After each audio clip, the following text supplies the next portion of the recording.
కుటుంబం, తల్లి కొడుకు. ఆ భర్త లేడు, కొడుకు ఒక్కడే ఉన్నాడు. కొడుకు కొంచెం అమాయకుడు అనమాట. ఆమెమో కొంచెం గయ్యాలది, కాస్త మొండిది. తల్లి కొడుకు ఉంటారు. అయ్యేసరికి ఎవరు పిల్లలు ఇవ్వడానికి తొందరగా ముందు రావట్లేదు. ముందు రాపోయేసరికి ఆమె ఏం చేస్తుందంటే ఒక పేదింటి అమ్మాయిని చేస్తుంది. ఒక పేదింటి అమ్మాయిని ఇచ్చారు. ఆ పేదింటి అమ్మాయి, ఆ అమ్మాయి డబ్బు ఏం తీసుకురాదని పేదింటి అమ్మాయి అని చెప్పి నేను చూడగాను అత్తగారికి. ఇక అంత పని అంతా చేస్తూ ఉంటది, ఇక మాట్లాడుతూ ఉంటది. కొడుకేమో వరన్నం పెట్టి కోళ్ళకం జొన్న పెట్టింది. అయితే అయినా పాప కోళ్ళు నేను పేదకి వచ్చేసా కదా అని చెప్పి ఏం మాట్లాడకుండా అట్లనే ఉంటది. అట్లనే ఉన్న తర్వాత ఇక అసలు జొన్నలో కంటే కొంచెం ఘాటుగా ఉండాలంట కూర. వరన్నంలోకి సరిపోద్ది కానీ జొన్నలో కొంచెం ఘాటుగా ఉంటేనే కూర సరిపోద్దట. ఈ అమ్మాయికి ఆ వరన్న కూర తిని చప్పగా నోరంతా చప్పబడిపోయి చాలా ఇదిగా ఉంటది. అయినా కూడా అట్లా మాట్లాడుకుంటుంది. అయితే పొలంలో పనికి రైతులు కాపలా పోతారు. పొలం పంట మీద ఉన్నప్పుడు ఒకసారి పొలం పంట మీద ఉన్నప్పుడు ఈ అబ్బాయి ఊరికి వెళ్ళాల్సి వచ్చింది. తెల్లారు వస్తాడు అనమాట. అయితే కోడల్ని పనికి వెళ్ళమంటది, పొలంలో కాపలాకి వెళ్ళమంటది. సాయంత్రం పని అంతా పెద్దలు చేసేసుకుని పొలంలోకి వెళ్ళి కాపలా ఉండమంటది. అయితే ఈ అమ్మాయి ఒకసారి పొలంలోకి వెళ్ళి చూసింది. అక్కడ రోలు రోకలి ఉన్నది. వీళ్ళది చెరువు గట్టు పక్కన వీళ్ళ పొలం. ఆ చెరువు గట్టు దగ్గర రోలు రోకలి ఉన్నది. అది చూసింది ఈ అమ్మాయి. ఇక ఈ రోజన్నా కొంచెం ఘాటుగా పచ్చడి చేసుకోవాలి అని చెప్పి అనుకుని ఏం చేసింది, పెసరపప్పు అంట నానకుండా పెసరపప్పు పచ్చడి చేస్తారట. ఇంత పెసరపప్పుని చెంగులో మూట కట్టుకుని అత్తగారు వెళ్ళకుండా ఆ చెంగుని నీళ్ళలో ముంచింది. నీళ్ళలో ముంచి పొట్టులు దొరుకుతుంది. ఆ చీర తడికి పెసరపప్పు నానకుండా వస్తుంది అనమాట ఆ టైంకి. ఇక 2 మిరపకాయలు, ఎంత ఉప్పు, ఎంత ఇంగు పొట్ల కట్టుకుని గొడ్డలో పెట్టుకుంది. అది సాయంత్రం అయిన తర్వాత అత్తగారేమో జొన్నాన్ని బాక్స్లో పెట్టి ఒక మంచి బాటిల్ ఇచ్చింది. వెళ్ళింది పొలం కాడికి. వాళ్ళ పొలంలోనేమో నిమ్మ చెట్టు ఉందంటే ఒక నిమ్మకాయ కూసుకుంది. రోజు రోకలు శుభ్రం కడిగి దాంట్లో పెసరపప్పు వేసి నోరుతా ఉంటుంది. ఆ రోజుల్లో ఏంటి, రాజులు మారు వేషంలో ప్రజలందరూ ఏమనుకుంటారని తిరుగుతూ ఉంటారు. అయితే రాజుగారు మారు వేషంలో వచ్చాడు. ఈ చెరువు దగ్గర కాళ్ళు కడుక్కుందాం అని చెప్పని కాళ్ళు కడుక్కుంటుంటే టిక్కు పడుతుందిగా పచ్చడి సపరేట్ పడుతుంది. ఏంటి టిక్కు సపరేట్ పడుతుందని చూస్తే ఈ అమ్మాయి అనమాట. ఏంటి ఈ అమ్మాయి పక్క దగ్గర కూర్చొని ఏంటప్పుడు పచ్చడి పడుతుంది, ఏంటి నోడతా ఉంది ఏంటి, ఏంటో కనుక్కుందాం అని చెప్పని రాజుగారు వచ్చారు. అప్పటికి మిరపకాయలను పెసరపప్పు నోరం అయిపోయింది. లాస్ట్ కాస్త ఇంగు తాలింపులైనా సరే రోట్లైనా సరే లాస్ట్ కాస్త కదా ఇంగువ పట్ల విప్పి ఆ ఇంగు మొక్కని వేసింది. ఇక పట్ల విప్పి ఇంగు మొక్క నూరేసరికి మంచిగా గుమాడింపు వచ్చింది. ఇంగు గుమాడింపు. రాజుగారు చూసి అబ్బాయి ఏంటి స్మెల్, ఎంత మంచి స్మెల్ వస్తుంది ఏంటి, మంచి వాసన వస్తుంది అనుకుంటాడు. దగ్గర అమ్మాయి ఏంటి ఇక్కడ మొక్కతను ఏం చేస్తున్నావు ఏంటి అని చెప్పారంటే పచ్చని దూరుకున్నాడు. ఇయ్యాక పచ్చని దూరుకోవడం ఏంటి కారణం ఏంటంటే చెప్పుద్ది. ఇట్లా నేను పేదరి నుంచి వచ్చాను, మా అత్తగారు నాకు జొన్న పెట్టింది, వాళ్ళ అబ్బాయికి ఏమో వరన్న పెట్టింది, ఆ కూర ఏమో కారం ఉండట్లేదు, నా నోటి సైజ్ చచ్చిపోయింది, అందుకనే వాళ్ళ పొలం కాపలాకి వస్తే అక్కడ తెచ్చుకున్నాను నూరుకున్నాను అని చెప్పింది. అయితే సరే భలే మంచి వాసన భలే స్మెల్ వస్తుంది అని చెప్పంటే ఇదో కొంచెం చూడండి టేస్ట్ అని చెప్పని చేతిలో పెట్టింది పచ్చడి. ఆ పచ్చడి తింటే రాజుగారు అబ్బా కారం చాలా బాగుంది కానీ కారం పడుతుంది అంటాడు. అన్నంలో కలిపితే కారం ఉండదండి, కొంచెం పెట్టేది కలిపి అని చెప్పని ఆ బాక్స్ మూదలో 2 ముద్దలు అన్నం పెట్టి కొంచెం పచ్చడి కలిపి రాజుగారికి 2 ముద్దలు చేసి పెట్టింది. చాలా బాగుంది అని తిని ఆయన సరే అని చెప్పి ఒక డబ్బులు మూట, మరి ఏదో ఇయ్యాలి కదా అమ్మాయికి అని చెప్పని ఒక డబ్బులు మూట ఇదిగో తీసుకో డబ్బులు అని చెప్పి అంటాడు. అంటే నేను తీసుకుంటాను. అదేంటి డబ్బులు తీసుకోవడం అంటే మీ అక్కడ డబ్బులు తీసుకొని నేను మంచి చూసుకుంటారు కదా తీసుకెళ్ళంటే ఆ రోజుల్లో ఎవరికి డబ్బులు ఉండవు, వస్తువులు మార్పిడే, వీళ్ళ పని వాళ్ళకించుకోవడం వాళ్ళ పని వెళ్ళించుకోవడం, ఎవరో ఉన్నవాళ్ళకే డబ్బులు ఉంటాయి, అందరికి డబ్బులు ఉండవు. అయితే మరి నేను ఏమని చెప్పాలి, డబ్బులు తీసుకెళ్తే రాజుగారు ఇచ్చారని చెప్పి అంటాడు. రాజుగారు ఊపిరి ఇయ్యరు కదా, ఏం చేసు ఎందుకు ఇచ్చారు రాజుగారిని క్వశ్చన్ వస్తుంది, ఎందుకు క్వశ్చన్ వస్తుంది.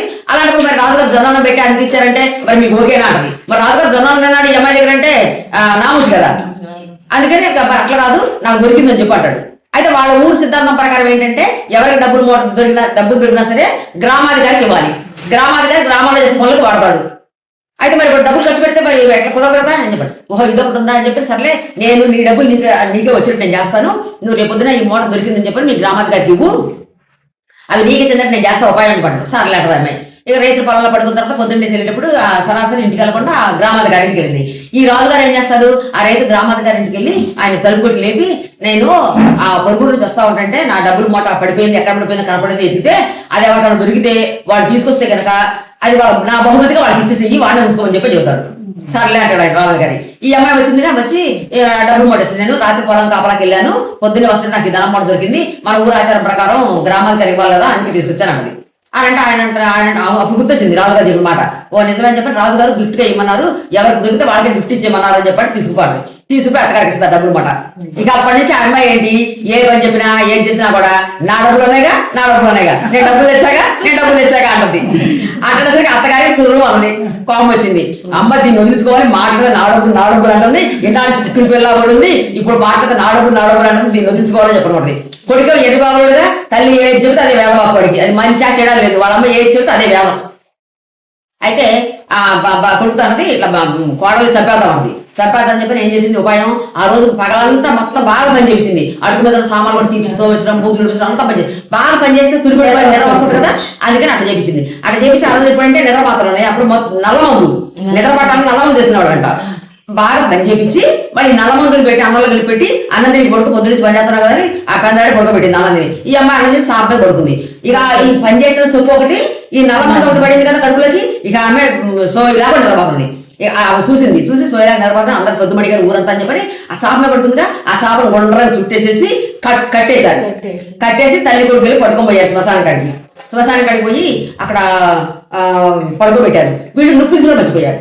నొప్పి తీసుకెళ్ళా.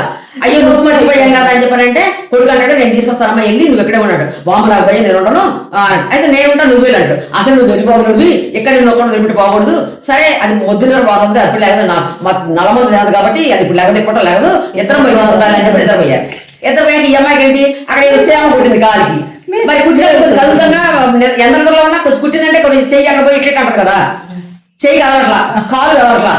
ఈ అమ్మాయి బాగా తెలివి తెచ్చుకోవద్దు. బాగా నిద్రని మొత్తం వదిలించుకొని చూసేసరికి ఆ సీన్ అర్థమైపోయింది. ఓహో వీళ్ళని సంపాదన ప్లాన్ వేసేసారు ఏదో మర్చిపోయి ఇంటికి పోయారని చెప్పనుకుంది. అందుకని కొంచెం ఇట్లా కదిలితే ముళ్ళు సళ్ళు వచ్చి చాప నుంచి బయటికి జారు కూడా వచ్చేసింది. చాప కొండరాని అట్లే ఉంటుంది దాంట్లో జారు కూడా వచ్చింది. అక్కడ ఏమైతే ఈత మొద్దులు కొట్టి అక్కడ పడేసి ఉన్నాయి. ఎప్పటి నుంచో ఎండిపోయి ఉన్నాయి. 5 అడుగులు 4 అడుగులు 6 అడుగులు మొద్దులు అక్కడ పడేసి ఉన్నాయి. సర్లే అని చెప్పనుకుని ఒక 5 అడుగులు మొద్దు తీసుకొచ్చింది. దాంట్లో దూపింది చాప చెట్లకు దూపింది.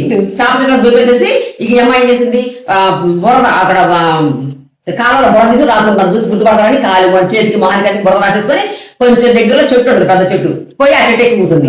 చెట్టు ఎక్కువ కూర్చొని మీరు తల్లి కొడుకు వచ్చారు నొప్పు తీసుకుని వచ్చేసి ఒక కిసాలు పోసేసారు అమ్మి పట్టించేసారు. అది ఎండి ముందుగా బగ్గుమని వేసి బాగా కాలుతుంది. ఇక ఏం అక్కర్లేదు శుభ్రం కాలిపోతుంది. మరి తెల్లారిందంటే పొలం పోయి వస్తారు చూసారంటే మళ్ళీ కోడలు చెప్పారంటారు. ఇక మన బాధం అని చెప్పి బాగా మండుతుంది. ఇక అప్పి లేదు అని చెప్పనుకొని ఇద్దరు వెళ్ళిపోయారు. ఇంక అమ్మాయి చెట్టు మీద కూర్చుందిగా చెట్టు మీద కూర్చుంటే మొత్తం నల్లమంది తినదు కదా నిద్ర వస్తా ఉంది. కొమ్మను పట్టుకొని ఇట్లా ఊగుతా ఉంది.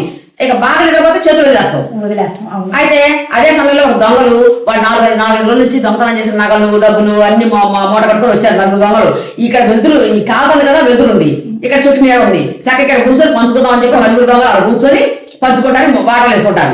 ఇంకేమైనా బాగా నిద్రపోయేసరికి చేతులు వదిలిపేసింది. అమ్మని కింద పడింది. కింద పడడంతో వీళ్ళే చేశాడు దెయ్యం అని ఊరికారు. ఆ నగలు అక్కడ వదిలేసి 4 దొంగలు పాడిపోయారు దెయ్యమని.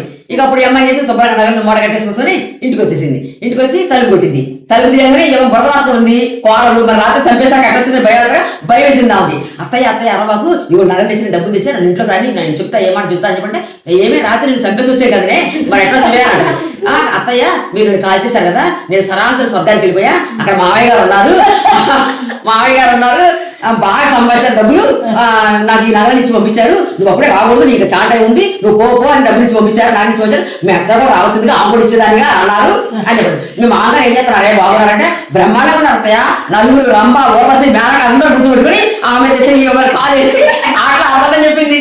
చెప్పేసి బామ్మ ఎంత చేస్తారు మీరు బాగున్నారు ఇక్కడ నాతో మంచిగా ఉండేవాడు కాదు అక్కడ పోయి మీరు రంభ ఓరస కావాల్సిందా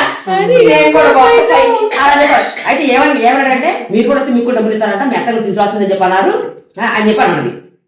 అసలు ఆశపోతుగా ఇది డబ్బులు మొండిది డబ్బులు అంటే ఆశ నేను కూడా పోయి తెచ్చుకోవచ్చు మా కోడలు పోయి తెచ్చుకుంది నేను కూడా బాబా అని పడుకుంది. అందుకని కొడుకు చెప్పింది అరే కోడలు నెట్ట చేసుకుని అనపడుతుంది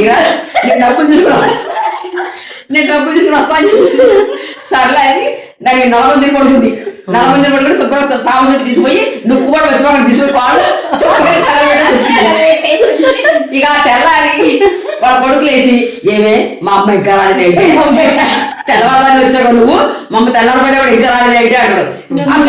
వయసుదాన్ని కాబట్టి గవగా నడుచుకుంటూ వచ్చా మీ అమ్మ కొద్దిగా పెద్ద వాడికి టైం ఉంటుంది అండి.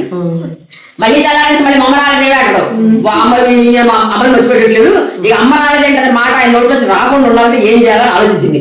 మళ్ళీ తెల్లారి మళ్ళీ మమ్మీ ఇంకా రాలేదు ఏంటి అంటాడు. అని అంటే మీ అమ్మ మీ నాన్న దగ్గరే ఉంటుందంట అక్కడే బాగుందంట నేను మీ మామగారు వదిలిపెట్టి రాను నేను మీ మామగారి దగ్గరే ఉంటా నా కోసం మీరు ఎదురు చూడవాకండి ఎతకవాకండి నేను ఇక్కడ సుఖంగా ఉన్నా బాగుందని కబురు చేసింది మీ అమ్మ నిన్న నాకు నేను మీరు చెప్పడం మర్చిపోయా మీ అమ్మ నాన్న దగ్గర ఉంటుందంట అయితే ఓకే అని చెప్పిన వాడికి జీవితాంతం అమ్మే మా నాన్న హాయి ఉంది అనుకుంటాడనమాట. ఈ కథలో మనం నేర్చుకోవాల్సింది ఏంటి? ఎవరు తీసుకున్న కోడలు ఎట్లుండాలి? పాము ముగిసలా ఉండకూడదు, మంచిగా అక్క చెల్లిలాగా తల్లి కూతురులాగా ఉండాలి, ఒకరికొకరు కలిసి ఉండాలి. అప్పుడు ఏంటప్పుడు ఇలాంటి రాముడు వాడు వెలుబాగా సరిపోయింది. అదే మంచివాడు అయితే తల్లి చెప్పలాగా ఇది అత్త చెప్పలాగా వాడు అందరూ అయిపోతుంది. అందుకని ఏ అత్త కోడలైనా సరే మంచిగా అక్క చెల్లిలాగా తల్లి కూతురులాగా కలిసిమెలిసి ఆ కోడల్ని అత్త గౌరవించాలి, అత్తగారి కోడలు గౌరవించాలి, ఒకరికొకరు కలుపుకొని ఉండాలి. అప్పుడే ఆ జీవితాలు బాగుంటాయి అనేది ఈ కథ నుంచి మనం నేర్చుకోవాల్సిన నీతి.